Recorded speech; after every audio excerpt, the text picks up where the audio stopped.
जय श्री कृष्ण। हम लोग सुन रहे हैं भागवत पुराण, श्रीमद् भागवत महापुराण, स्कंद 5, अध्याय 17। यहाँ पे बात हो रही है सुदेव विलाप की। आइए सुनते हैं। ओम श्री गणेशाय नमः। ओम एम सरस्वत्यै नमः। ओम सर्वेभ्यो देवेभ्यो नमः। ओम सद्गुरु देवेभ्यो नमः। श्री कृष्ण शरणं मम। ओम विष्णवे नमः। ओम श्री लक्ष्मी नारायणाय नमः।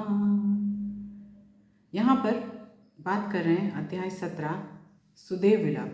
भगवान कहते हैं कि गौतमी की जो वाणी सुनकर सुदेव ने धैर्य धारण करके अपना चित्त जो है हरि परमात्मा में डुबोया। कल मैंने गंगा अवतरण का बात किया था, इससे आगे आ जाए। हरि परमात्मा में डुबो दिया। जो होने वाला होगा, जो होना होगा वही होगा, ऐसे मन में निश्चय करके वो पुष्प लेने के लिए वन में गए। कितने दिन तक ऐसे ही क्रम चला, हर दिन जाना पुष्प लाना, हर दिन जाना पुष्प लाना। एक दिन जब वो समीध, दर्भ और फूल लेने के समय पे प्रभु के चरण कमल का ध्यान कर रहे थे, उस समय उसके साथ उसका पुत्र जो है मित्रों के साथ वाव में जल क्रीड़ा कर रहा था। वाव जो होती है जिसमें पानी होता है तालाब की तरह, उसमें जल क्रीड़ा कर रहा था। भाग्य की प्रेरणा से मित्रों को चीटिंग करने के लिए उसके पुत्र ने क्या किया, अपनी इच्छा से ही श्वास रोककर पूरे डिप वाटर अंदर चला गया जल में। पर उसके बहुत सारे प्रयत्न के बाद भी वो बाहर नहीं निकल पाया और अंदर ही डूब गया, फंस गया, और उसके बाद वो मृत्यु प्राप्त किया। जब बच्चों ने हाहाकार किया तब गौतमी ने सुना ये, क्योंकि बच्चे दौड़कर गौतमी के पास गए और गौतमी को समाचार दिया।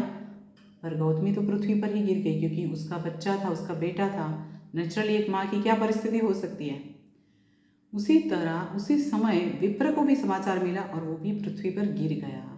कोई भी माँ बाप अपने पुत्र, अपने बच्चे, अपने बच्ची का विरह तकलीफ सहन नहीं कर सकते हैं। वो बात बच्चे जब बड़े हो जाते हैं तो भूल जाते हैं।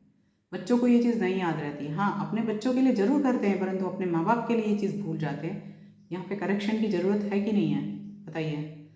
चलिए इससे आगे बताती हूँ। सुदेव बहुत शोक करने लगे। वो सोचने लगे कि मैंने तो कोई खराब कार्य किया ही नहीं है, फिर भी मेरे पुत्र के साथ ऐसा क्यों हुआ। उसका पुत्र जो मृत्यु शैया पे क्यों चला गया। उसने भगवान को प्रार्थना किया। उन्होंने बोला, सुदेव ने, हे गोविंद, हे विष्णु, हे यदुनाथ।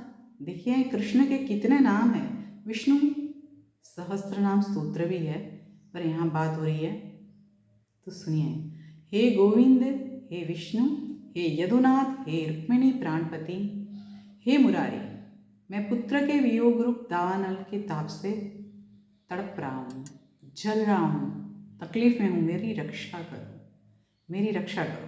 हे देवादिदेव, हे गोपाल, हे गोपीश, मेरी रक्षा करो, मेरी रक्षा करो, मेरी रक्षा करो।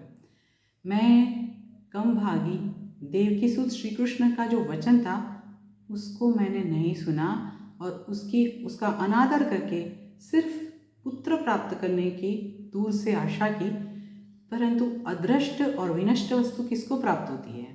अदृष्ट और विनष्ट वस्तु किसको प्राप्त होती है। देखिए यहाँ पर एक बात तो जरूर है, जो चीज़ दृश्य में नहीं आती है वो कैसे प्राप्त होती है वो यहाँ पे बताया गया है। वो टाइम अलग था, ये टाइम अलग है। विनष्ट मतलब जिसका कोई अस्तित्व ही नहीं बचा है, वो चीज़ भी प्राप्त नहीं हो सकती है, ये बात बताई गई है यहाँ पे। आज ये अध्याय 17 जो है पूरा हुआ है। इससे आगे का अध्याय हम लोग कल सुनेंगे। सुनते रहें, शेयर करते रहे। अभी मेरे साथ बोलिए, ओम नमो भगवते वासुदेवाय, ओम नमो भगवते वासुदेवाय, ओम नमो भगवते वासुदेवाय। जय श्री कृष्ण।